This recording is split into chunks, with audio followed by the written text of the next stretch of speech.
Welcome to our channel. Today, we have the following news. What went wrong? Bailu's 3 flop dramas in 2025. In stark contrast to her glowing success in 2023, Bailu has faced a string of disappointments in 2025, with 3 consecutive flop projects casting a shadow over her career. Just 2 years ago, Bailu enjoyed a career high, starring in 3 popular dramas that boosted her status to the top tier of the small flower actresses. However, the first half of 2025 has been anything but smooth.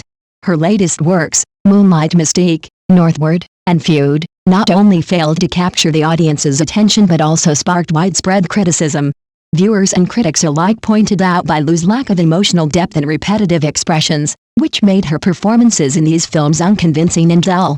Among them, Feud received especially harsh feedback, being mocked for its childish plot and awkward acting, further eroding Bailu's reputation.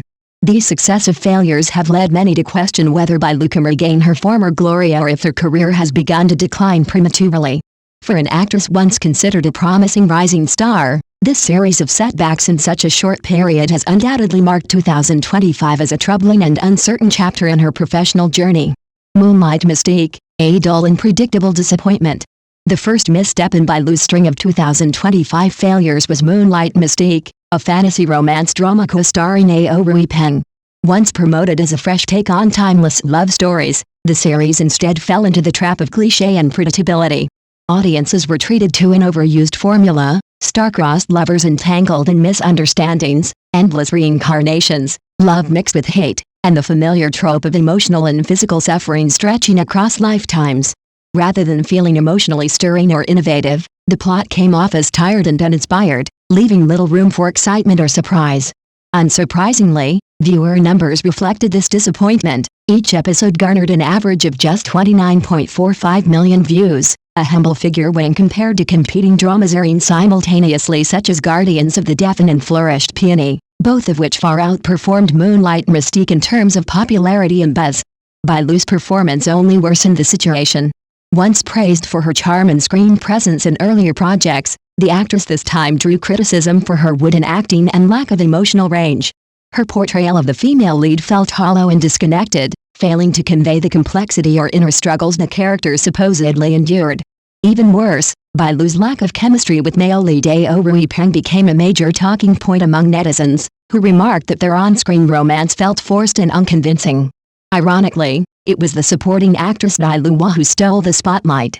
Playing a secondary role, Diluwa surprised viewers with her natural expressions, nuanced delivery, and undeniable charisma.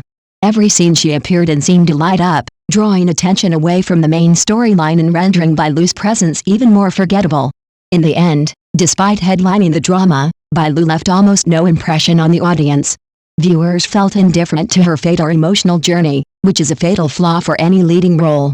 Moonlight Mystique not only failed to innovate in terms of content but also exposed the limitations of its star's acting ability, cementing its place as one of the most disappointing productions of the year. Northward, a misstep in Bailu's acting journey.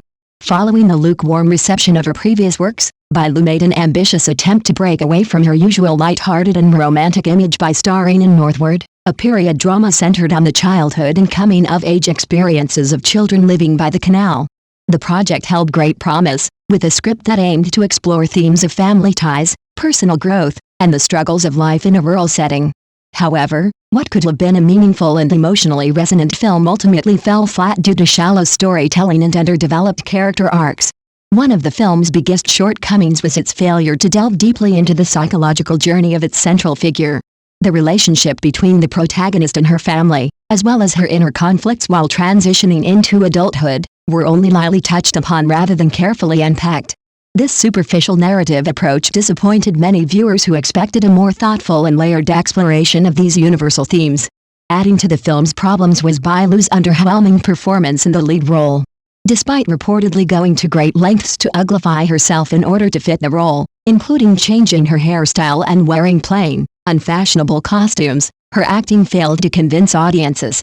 Critics pointed out that her portrayal of the character's younger self was particularly problematic. Her exaggerated facial expressions and stiff, unnatural line delivery made several key emotional scenes feel forced or even unintentionally comical. Instead of connecting with the audience on a deeper level, These moments disrupted the flow of the story and broke the emotional immersion. The consequences of these flaws were evident in the film's reception. Its rating on Dubbin slipped from an initial 7.3 to 7.0, a clear signal of declining viewer confidence. Furthermore, Northward struggled to maintain audience interest, with its average view count per episode hovering around a modest 21.9 million, far below expectations for a high-profile project featuring a star like Bailu. Many commentators concluded that Northward was simply not the right vehicle for Bailu's abilities, particularly in the demanding drama genre that requires nuanced, psychologically rich performances. Rather than showcasing her growth as an actress, the film unintentionally highlighted her current limitations, casting doubt on her suitability for such complex, character-driven roles. Feud, the lowest point in Bailu's acting career? When Feud was first announced, many viewers held high hopes that Bailu would make a strong comeback by returning to her familiar territory in the fantasy romance genre, a category where she had previously found success. Fans believed that the project could help her regain lost momentum after a string of underwhelming performances. Unfortunately, the result turned out to be the exact opposite. Instead of revitalizing her reputation, Feud became another disappointment, drawing widespread criticism for its tired and outdated storytelling. The plot was built around a familiar reincarnation love trope, a theme that Chinese fantasy dramas have explored countless times before, but this time, it felt uninspired and poorly executed. Scenes meant to evoke deep emotional conflict came across as scattered and illogical, with awkward narrative transitions that confused rather than engaged the audience. Although the drama maintained a brisk pace, this did little to keep viewers interested. On the contrary, many felt that the rushed development only made the story feel shallow and incoherent. The daily view count hovered disappointingly between 30 to 34 million, a modest number by today's standards for a high-budget fantasy production. Industry insiders and bloggers predicted that once the series completed its run, the average viewership per episode would likely drop below 20 million, marking a steep decline compared to her previous projects. Bailu's acting in Feud also failed to meet expectations. Among the 3 dramas she starred in this year, her performance here was widely regarded as the weakest. Her expressions appeared exaggerated and unnatural, with lifeless eyes that struggled to convey real emotion. Viewers also noticed her stiff mouth movements and awkward delivery, which made the character feel unconvincing and distant. Instead of generating audience empathy or drawing viewers into the character's journey, Bailu's portrayal created a barrier that left many unable to connect with the story. Critics pointed out that this role exposed significant limitations in her acting range and questioned whether she was simply being miscast in such fantasy-heavy roles that no longer suited her abilities. Overall, Feud may well be remembered as a turning point, but not in the way Bailu or her fans had hoped. 3 consecutive flop dramas in just half a year have not only damaged Bailu's reputation but also raised doubts about her potential for long-term success in the industry. If she doesn't make timely changes by choosing scripts more carefully and improving her acting skills, the glory of 2023 may forever remain a thing of the past.